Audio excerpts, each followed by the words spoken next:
اردو لو story پر آنے والوں کو خوش آمدید۔ ابھی بمشکل میری شادی کو 7 سال ہی ہوئے تھے کہ میرا شوہر اس دنیا سے ہمیشہ ہمیشہ کے لیے چلا گیا۔ اس دوران میں 2 بچیوں کو جنم دے چکی تھی۔ مجھ سے 2 بچوں کی پیدائش ہونے کے باوجود بھی میں نے اپنے جسم کو بالکل فٹ رکھا ہوا تھا۔ پھر میرا بھتیجا شہر پڑھنے کی خاطر ہاسٹل میں رہائش رکھنے آیا تو میں نے اسے ہاسٹل میں رہنے کی بجائے اپنے گھر ہی رکھ لیا۔ میں ایک کلینک میں جاب کرنے کی وجہ سے صبح کی گئی رات کو ہی گھر واپس آ پاتی تھی۔ اس دوران میرا بھتیجا میرے گھر آنے سے پہلے ہی یونیورسٹی سے گھر پہنچ جایا کرتا تھا۔ میرا بھتیجا مجھ سے ہر وقت بہت شرماتا رہتا تھا، لیکن اس کے باوجود بھی میں نے اکثر اسے رات کے وقت اپنے کمرے میں جھانکتے ہوئے بہت بار دیکھا تھا۔ میرا بھتیجا 20 سال کا جوان لڑکا تھا۔ ایک رات اچانک بگڑ گئی۔ میں نے ساتھ والے کمرے سے اپنے بھتیجے کو آواز دی تو وہ اپنے کمرے سے تیزی کے ساتھ میرے کمرے میں داخل ہوا تو میں نے اسے کہا کہ میری کمر میں بہت تکلیف ہے، پلیز تھوڑا سا دبا دو تاکہ کچھ سکون ہونے سے مجھے نیند آ جائے اور میں صبح ہوتے ہی ڈاکٹر کے پاس چلی جاؤں گی۔ لیکن میرے شرمیلے بھتیجے نے مجھے کوئی جواب نہ دیا اور آنکھیں جھکائے کھڑا رہا۔ اتنے میں نے اسے اپنے پاس بیڈ پر بیٹھنے کے لیے جگہ دی اور خود الٹی لیٹ گئی۔ پھر وہ بڑی نرمی سے میری کمر کو کافی دیر تک مسلتا رہا۔ سکون ملنے کی وجہ سے نہ جانے کب مجھے نیند آ گئی، پتہ ہی نہیں چلا۔ پھر جب صبح میری آنکھ کھلی تو میں ایک دم فریش ہو چکی تھی۔ میں جب اپنے بھتیجے کے کمرے میں گئی تو تب تک وہ یونیورسٹی جا چکا تھا۔ میں نے اپنی بچیوں کو سکول روانہ کیا اور خود بھی کلینک چلی گئی۔ پھر وقت یوں ہی گزرنے لگا۔ میرا بھتیجا گھر کے کاموں میں بھی میرا بہت سا ہاتھ بٹاتا تھا۔ چھٹی کے دن ہم دونوں واشنگ مشین لگا کر کپڑے واش کیا کرتے تھے۔ کپڑے واش کرنے کے دوران جب میں مکمل طور پر بھیگ جاتی تو اس وقت بھیگ کر ایک عورت جیسے نظر آتی ہے تو اس حالت میں مجھے دیکھتے ہوئے میرا بھتیجا آہیں بھرتا ہوا ایک بار بھی آنکھ نہ چپکتا۔ لیکن میں تو اپنے اس بھتیجے کو اپنے بچوں کی طرح سمجھتی تھی اور پیار بھی بچوں کی طرح کرتی تھی۔ مجھے اس سے کوئی شرم محسوس نہ ہوتی تھی۔ میرا تو اس طرف کبھی دھیان ہی نہیں گیا تھا، لیکن مجھے نہیں پتا تھا کہ جس کو میں چھوٹا بچہ سمجھ رہی تھی وہ اب بڑا ہو گیا ہے۔ ایک روز آدھی رات جب مجھے نیند نہیں آ رہی تھی تو میں اپنے کمرے سے باہر نکلی تاکہ صحن میں تھوڑی دیر چہل قدمی کر سکوں۔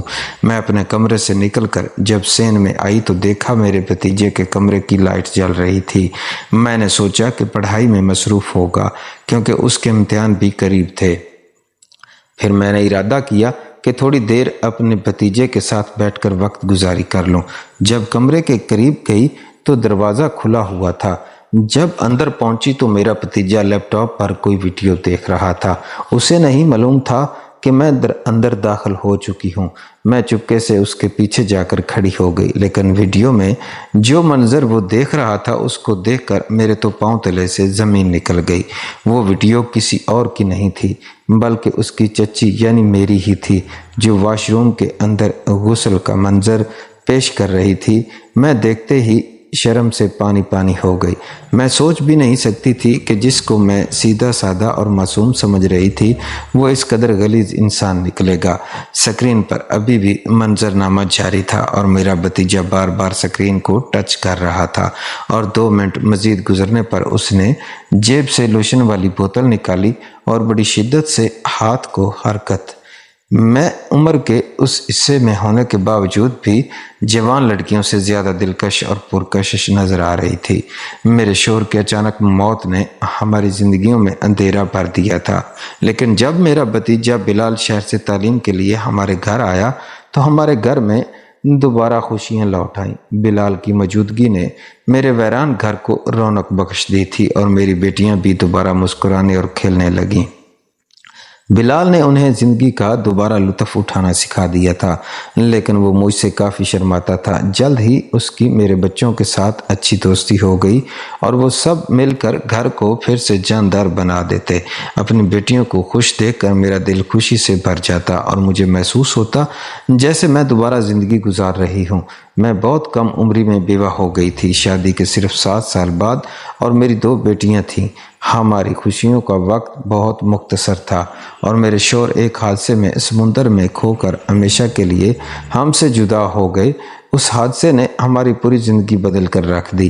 اپنے شوہر کی جدائی نے مجھے مکمل طور پر توڑ دیا تھا، لیکن مجھے اپنی بیٹیوں کے لیے جینا تھا۔ میں نے فیصلہ کیا کہ دوسری شادی نہیں کروں گی تاکہ میری بیٹیوں کو سوتیلے باپ کا سامنا نہ کرنا پڑے۔ میں اپنی بیٹیوں کے معاملے میں بہت حساس تھی اور کسی پر آسانی سے بھروسہ نہیں کرتی تھی، اس لیے میں نے کلینک میں نوکری کر لی۔ میں روزانہ صبح اپنی بچیوں کو اسکول بھیج کر کلینک چلی جاتی اور واپسی پر انہیں اپنے ساتھ لے آتی۔ اپنی زندگی میں اس بڑے صدمے کے بعد میرا دل مضبوط ہو گیا تھا اور میں اکیلی ہی اپنی زندگی گزار رہی تھی۔ بلال کے آنے سے ہمیں نہ صرف ایک نیا سہارا ملا بلکہ میرا حوصلہ بھی بڑھا۔ وہ میرے لیے بالکل میرے بچوں جیسا ہی تھا۔ میں نے اس سے کہا کہ وہ اپنی تعلیم کے ساتھ میری بیٹیوں کو بھی پڑھا دیا کرے تاکہ مجھے کچھ وقت آرام مل سکے۔ بلال بہت ہی نیک اور فرمانبردار بچہ تھا۔ وہ بھی میرے آگے آنکھ نہ اٹھاتا بلکہ ہمیشہ سر جھکا کر بات کرتا اور مجھے اس بات پر بہت خوشی محسوس ہوتی کہ میرے دیور نے اس کی بہت اچھی تربیت کی ہے۔ بلال نے میری دونوں بچیوں کو پڑھانا شروع کر دیا تھا اور جب سے بلال نے دونوں بچیوں کو ٹیوشن پڑھانا شروع کی تب سے بچیوں کی پڑھائی میں کارکردگی بہت اچھی ہو چکی تھی اور ٹیسٹ میں بھی اچھے نمبر آ رہے تھے، ورنہ اپنے باپ کی وفات کے بعد ان دونوں کی پڑھائی صفر ہو چکی تھی اور میری غفلت کے باعث سکول سے بھی ان دونوں کی شکایت آنے لگی تھی۔ اب بلال ان کو پڑھانے کے ساتھ ساتھ اپنا کام بھی مکمل کر لیا کرتا تھا۔ جب صبح ٹائم میں اور اپنے بچے گھر سے نکلتے تو بلال بھی اسی وقت یونیورسٹی کے لیے نکل جایا کرتا تھا اور واپسی بھی تقریباً ہم سب کی ایک ہی وقت میں ہوتی تھی، بس وہ ہم سے آدھا گھنٹہ بعد آتا تھا۔ تبھی میں بلال کے آنے تک اس کا کھانا تیار کر چکی ہوتی، لیکن وہ ہمیشہ اپنے کمرے میں اکیلا ہی بیٹھ کر کھانا کھاتا تھا کیونکہ وہ مجھ سے بہت شرماتا تھا اور میں نے بھی کبھی اس کے ساتھ زبردستی نہیں کی تھی کہ ہمارے ساتھ ہی بیٹھ کر کھانا کھاؤ، لیکن مجھے اس کی ایک بات بہت ہی عجیب لگتی تھی کہ وہ اکثر میرے کمرے میں آتا اور مجھے دیکھ کر واپس چلا جاتا۔ پتہ نہیں وہ کیا چاہتا تھا، لیکن جب میں اس سے کچھ پوچھتی تو وہ اس کا کوئی جواب نہ دیتا تھا۔ تعلیم کے لیے درکار اگلے آنے والے 3 سالوں تک اس نے ہمارے ساتھ رہنا تھا اور مجھے یقین تھا کہ کچھ ہی دنوں میں وہ خود ہی ہمارے قریب آ جائے گا۔ بلال کے آنے سے گھر کے چھوٹے موٹے کام بھی نمٹنے لگے تھے۔ وہ گھر کا سارا سودا بھی خود بازار سے لے کر آتا اور کبھی کبھی تو وہ گھر کی صفائی بھی کر دیا کرتا۔ مجھے بلال میں اپنے مرحوم میاں کی جھلک نظر آتی تھی، لیکن کہیں نہ کہیں وہ بالکل اپنوں جیسا ہی تھا کیونکہ میرے مرحوم میاں کاشف بھی ہمیشہ میرا اسی طرح ساتھ ہی بٹایا کرتے تھے۔ انہیں بھی بلال کی طرح چھوٹی چھوٹی باتوں کا بہت خیال رہتا تھا، میری اور کاشف کی، اور میری تھی۔ کاشف بھی اپنے بھتیجے کی طرح شہر پڑھنے کے لیے آیا تھا اور یونیورسٹی میں ہم دونوں کی دوستی ہو گئی تھی، لیکن اس وقت کاشف کا یہاں کوئی رشتہ دار نہیں تھا، اس لیے کاشف ہاسٹل میں رہتا تھا۔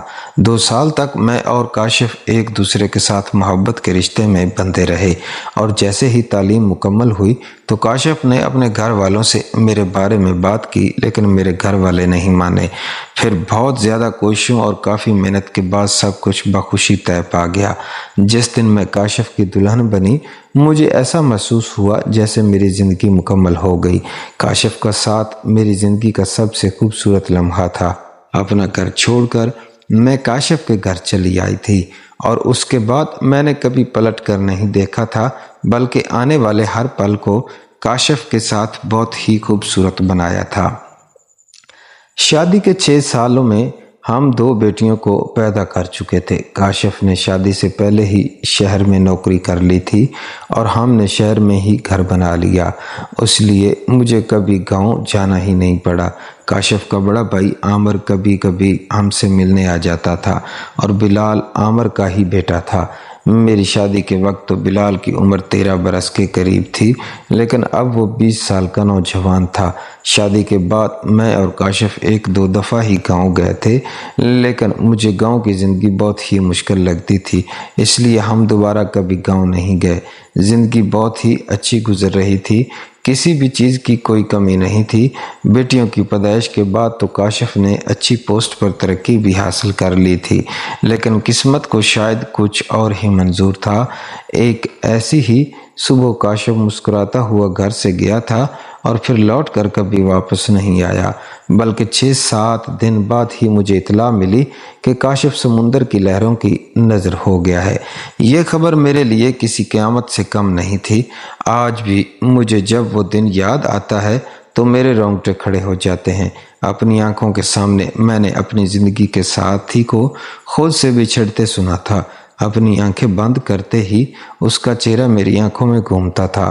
کاشف نے نہ جانے سے پہلے ہی مجھ سے وعدہ لیا تھا کہ میں ان کی بیٹیوں کو بہت اچھے سے پال پوس کر بڑا کروں گی، اور میں اس وعدے کو نبھانے کی کوشش کر رہی تھی۔ کاشف کا بھائی عامر بھی کاشف کی اچانک موت پر ٹوٹ کر رہ گیا تھا، کیونکہ کاشف کے والدین اب حیات نہیں تھے اور کاشف بھی عامر کا اکلوتا بھائی تھا۔ کاشف کے انتقال کے بعد عامر نے ہمارے گھر آنا بہت کم کر دیا تھا۔ وہ جب کبھی آتا تو اپنے بھائی کو یاد کر کے پھوٹ پھوٹ کر رونے لگتا، اسی لیے میں خود ہی عامر سے فون پر بات کر لیا کرتی تھی۔ کاشف انہیں بڑا بھائی کہتا تھا، اس لیے میں بھی بڑا بھائی ہی کہتی تھی۔ جب انہوں نے مجھ سے بلال کی پڑھائی کے لیے اسے شہر بھیجنے کی بات کی تو میں نے خود ہی بھائی سے کہا کہ وہ بلال کو ہاسٹل میں بھیجنے کی بجائے ہمارے گھر بھیج دیں۔ میرا گھر بلال کے تائے کا گھر ہے، یہ ہمارے پاس آئے، یہ تو خوشی کی بات ہے، اور اس کے آنے سے مجھے بھی کسی کا ساتھ مل جائے گا۔ میری بات سن کر تو جیسے عامر کی مشکل ہی حل ہو گئی، کیونکہ وہ بلال کو اکیلے ہاسٹل بھیجتے ہوئے گھبرا رہے تھے۔ عامر نے مجھے بتایا کہ بلال ایک ہی بہت سیدھا سادہ اور شرمیلا لڑکا ہے اور بہت جلد کسی سے گلتا ملتا بھی نہیں، اور میں نے خود بھی دیکھ لیا تھا کہ اسے ہمارے گھر آئے 3 مہینے ہو گئے تھے، لیکن اس نے ابھی تک مجھ سے ٹھیک طرح سے بات بھی نہیں کی تھی، بلکہ جب بھی میں اس سے کوئی بات کرتی تو وہ شرم سے سر جھکا لیتا اور رات کو بھی جلدی اپنی کمرے میں جا کر بند ہو جاتا، جبکہ میں اور میری بیٹیاں لاؤنج میں بیٹھ کر رات کو ایک ساتھ ٹی وی دیکھا کرتی، لیکن وہ کبھی بھی ہمارے ساتھ نہیں بیٹھتا تھا۔ میری دونوں بچیوں کی بلال سے بہت اچھی دوستی ہو گئی تھی۔ وہ بلال کے کالج سے آنے کے بعد سارا دن اس کے ساتھ چپکی رہتی تھیں۔ میری چھوٹی بیٹی کومل تو ہر وقت اس کے کندھوں پر چڑھ کر بیٹھی رہتی۔ بلال بھی اس سے بہت زیادہ لاڈ پیار کرتا تھا اور روز ہی اس کے لیے آئس کریم لے کر آتا۔ میں نے کئی دفعہ بلال کو منع بھی کیا، لیکن وہ پھر بھی آئس کریم لے آتا۔ پچھلے کچھ دنوں سے میری طبیعت بہت ہی خراب ہو رہی تھی اور مجھے کچھ سمجھ نہیں آ رہا تھا، لیکن میں نے طبیعت کے بارے میں کسی سے کوئی ذکر نہ کیا۔ میں کسی کو بھی پریشان نہیں کرنا چاہتی تھی، اس لیے میں کسی نہ کسی طرح خود کو گھسیٹ کر کام کاج کرنے کی کوشش کر رہی تھی، لیکن ہر گزرتے وقت کے ساتھ میری طبیعت مزید خراب ہو رہی تھی۔ جب ایک دن رات کے وقت میری طبیعت کچھ زیادہ ہی خراب محسوس ہونے لگی تو میں دم گھٹتا ہوا محسوس کر کے یونیورسٹی کا ماحول کچھ ٹھیک نہیں چل رہا تھا اور لڑکوں کو نشے کا عادی بنایا جا رہا تھا، اس لیے مجھے اچانک ہی بلال کی فکر ستانے لگی۔ وہ 20 سال کا نوجوان لڑکا تھا جو گاؤں کے سیدھے سادے ماحول میں پلا بڑا تھا۔ میرے دل میں بار بار یہ خیال آ رہا تھا کہ کہیں شہر کا ماحول اسے برباد نہ کر دے، اور جب تک وہ شہر میں تھا وہ میری ذمہ داری تھا، کیونکہ عامر بھائی نے مجھ پر بھروسہ کر کے اسے میرے گھر بھیجا تھا۔ اگر خدا نخواستہ وہ کسی غلط صحبت میں پڑ جاتا تو میں عامر کو کیا منہ دکھاتی۔ بلال کو ہمارے گھر آئے 4 مہینے ہو گئے تھے، لیکن اب تک ہم دونوں کے درمیان کوئی دوستی نہیں ہوئی تھی اور نہ ہی ایسی بات چیت ہوئی تھی کہ میں ڈائریکٹ بلال کے ساتھ کوئی سوال وغیرہ کر پاتی۔ وہ تو مجھے دیکھتے ہی شرم سے سر جھکا لیا کرتا تھا۔ میں اسے بھلا کیسے پوچھتی کہ وہ رات کو جلدی اپنے کمرے میں جا کر کیا کرتا ہے، اس لیے میں نے سوچا کہ ٹھیک ہوتے ہی میں خود اس سے بات کا پتہ لگاؤں گی کہ بلال آخر اپنے کمرے میں بند ہو کر کیا کرتا ہے۔ لیکن قدرتی طور پر پورا ہفتہ ہی میری بیماری کی نظر ہو گیا، اور جیسے ہی میں نے خود کو تھوڑا بہتر محسوس کیا تو مجھے پھر سے بلال کا خیال آیا اور ایک رات جب میری بیٹیاں ٹی وی دیکھنے میں مصروف تھیں اور بلال باورچی خانے میں اپنے لیے چائے بنا رہا تھا کہ میں خاموشی سے اس کے کمرے میں جا کے چھپ گئی۔ مجھے معلوم تھا کہ میری بیٹیاں اگلے کچھ گھنٹوں تک ٹی وی ہی دیکھتی رہیں گی۔ مجھے بلال کے کمرے میں چھپے ہوئے تھوڑی ہی دیر گزری تھی کہ جب بلال اپنی چائے کا کپ لے کے کمرے میں گیا اور کمرے کا دروازہ بند کر کے سکون سے بستر پر بیٹھ گیا۔ کچھ دیر بعد وہ آرام سے چائے کی چسکیاں لیتا رہا۔ میں سوچنے لگی کہ خواہ مخواہ ہی سیدھے سادے سے لڑکے پر شک کر رہی ہوں۔ اگر بلال کو نشے یا کسی بھی چیز کی لت لگی ہوتی تو ایسا کیسے ہوتا کہ مجھے پتہ نہ چلتا؟ وہ مجھ سے شرماتا ضرور تھا لیکن میری آنکھوں کے سامنے ہی رہتا تھا۔ میں نے سوچا کہ بلال جیسے ہی ادھر ادھر یا واش روم میں جائے گا تو میں چپکے سے اس کے کمرے میں واپس نکل جاؤں گی، کیونکہ اگر اسے یہ پتہ چلا کہ میں اس پر شک کر رہی ہوں یا اس کی نگرانی کر رہی ہوں تو نہ جانے وہ میرے بارے میں کیا سوچتا۔ پھر مجھے چھپے ہوئے کچھ دیر ہی گزری تھی کہ بلال نے اٹھ کر اپنی چائے کا خالی کپ سائڈ ٹیبل پر رکھا اور پھر وہ اپنا لیپ ٹاپ لے کر سکون سے بیٹھ گیا۔ اس کے بیٹھنے کا رخ کچھ یوں تھا کہ مجھے اس کا لیپ ٹاپ واضح نظر آ رہا تھا جبکہ میں اس کی بیک سائڈ پر تھی۔ میں نے اندر ہی اندر خود کو برا بھلا کہا کہ شاید بلال رات کے اس پہر بھی پڑھائی کرنے میں مصروف ہے اور میں نے بلا وجہ ہی اس کو جاسوسی کرنا شروع کر دی۔ نہ جانے اور کیا کیا دل میں خیالات آ رہے تھے کہ اتنے میں بلال نے لیپ ٹاپ کا پاور آن بٹن دبایا اور پھر لیپ ٹاپ کھلتے ہی اس نے ایک ویڈیو لگائی اور یہ ویڈیو دیکھ کر مجھ پر تو آسمان ہی گر پڑا کہ وہ ویڈیو کسی اور کی نہیں بلکہ میری ہی تھی، اور اپنی ایسی شرمناک ویڈیو دیکھ کر میں شرم سے پانی پانی ہو گئی۔ میرا دل چاہا کہ یہ زمین ابھی اسی وقت ہی مجھے اپنے اندر سما لے۔ میرے وہم و گمان میں بھی نہیں تھا کہ میں اپنے جس بھتیجے کو معصوم اور سادہ لڑکا سمجھتی تھی وہ یہ حرکت کرے گا۔ لیپ ٹاپ کی سکرین پر میری ویڈیو ابھی بھی چل رہی تھی جس کے اندر میں اپنے واش روم میں غسل کر رہی تھی اور بلال بڑے مزے لے کر یہ ویڈیو دیکھ رہا تھا اور بار بار سکرین کو بھی بڑی حسرت سے چھو رہا تھا، مطلب وہ مجھے چھونے کی کوشش کر رہا تھا۔ اس سے زیادہ میں برداشت نہیں کر سکتی تھی۔ میں اپنی جگہ سے نکل کر ایک دم بلال کے سامنے آ گئی۔ اس کے تو وہم و گمان بھی نہیں تھا کہ میں رات کے اس وقت بچیوں کے ساتھ ہونے کے بجائے اس کے کمرے میں ہوں۔ مجھے اپنی نظروں کے سامنے کھڑا دیکھ کر اس نے فوراً لیپ ٹاپ کلوز کر دیا اور بکھلا کر کہنے لگا کہ چچی آپ یہاں اس وقت کیا کر رہی ہیں؟ میں نے ایک زوردار تھپڑ اس کے چہرے پر رسید کیا اور اسے کہا کہ میں نے اپنی ویڈیو دیکھ لی ہے اور میں جان گئی ہوں کہ اس نے چوری چھپے میری ویڈیو بنائی ہے۔ میری بات سن کر بلال نے اپنا سر جھکاتے ہوئے مجھے کوئی جواب نہ دیا۔ میں نے اسے گریبان سے پکڑ لیا۔ میں جاننا چاہتی تھی کہ اس نے آخر میرے ساتھ ایسا کیوں کیا، جبکہ میں نے تو اسے اپنے گھر میں پناہ دے کر اپنی بیٹیوں کی طرح عزیز رکھا تھا۔ وہ میرے لیے میری اولاد کی طرح تھا۔ میرے شوہر کاشف اس سے بہت محبت کرتے تھے کیونکہ وہ ان کا اکلوتا بھتیجا تھا۔ اس نے تو میرے اعتبار کی دھچیاں بکھیر کر رکھ دی تھیں۔ اس نے کب کیسے اور کس طرح میری ویڈیو بنائی مجھے کچھ علم نہیں تھا، اور جب میں نے اس سے دوبارہ یہ سوال کیا تو وہ سر جھکائے کہنے لگا میں نے آپ کے واش روم میں ایک خفیہ کیمرہ لگایا ہوا ہے اور میں روز آپ کی ویڈیو دیکھتا ہوں۔ انتہا کی خوبصورت ہونے اور کنواری لڑکیوں کی طرح بالکل فٹ ہونے کی وجہ سے آپ مجھے بہت اچھی لگتی ہیں اور میں ہمیشہ سے ہی آپ کو بہت زیادہ پسند کرتا تھا۔ جب میں گاؤں سے ادھر آیا تو میں اپنے جذبات پر قابو نہ رکھ سکا اور ایک دن یہی بات میں نے اپنے یونیورسٹی کے دوست کو بتائی تو اس نے مجھے مشورہ دیا کہ میں آپ کے واش روم میں خفیہ کیمرہ فٹ کر دوں اور روزانہ رات کے وقت آپ کو دیکھ کر سکون حاصل کر لیا کروں۔ اور ایسے ہی ایک دن میں یونیورسٹی سے معمول سے کچھ دیر پہلے گھر لوٹ آیا۔ آپ اس وقت تک گھر واپس نہیں آئی تھیں اور اسی بات کا فائدہ اٹھاتے ہوئے میں نے آپ کے واش روم میں کیمرہ چھپا دیا۔